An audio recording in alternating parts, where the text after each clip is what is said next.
آج ہم supreme court آئے ہیں۔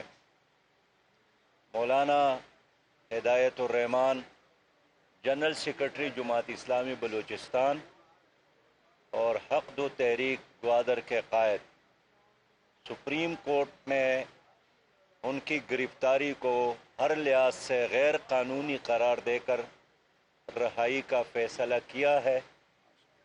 اس کیس میں سینئر وکیل جناب کامران مرتضیٰ صاحب جماعت اسلامی کی طرف سے بلکہ مظلوم عوام کی طرف سے ہمارے وکیل تھے۔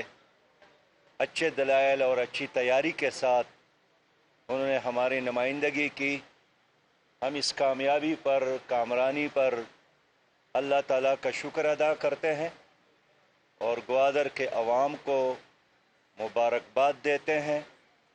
ان تمام لوگوں کو جنہوں نے مولانا ہدایت الرحمان صاحب کی رہائی میں ساتھ دیا ہے، دعائیں دی ہیں، ہمدردی کا اظہار کیا ہے، ان کا شکریہ ادا کرتے ہیں۔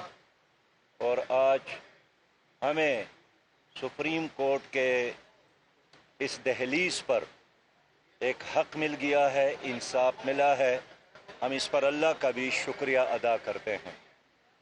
معزز صحافی حضرات، آپ جانتے ہیں کہ پاکستان اس وقت گوناہ گو مشکلات سے دوچار ہے اور ایک معاشی اور آئینی اور سیاسی بحران میں پاکستان پھنس گیا ہے۔ ایسے میں بلوچستان جو جغرافیائی لحاظ سے، رقبے کے لحاظ سے پاکستان کا سب سے بڑا صوبہ ہے، معدنیات سے مالا مال صوبہ ہے اور پاکستان کے روشن مستقبل کے لیے گوادر سب سے اہم سٹی ہے، اور یہ اب ملک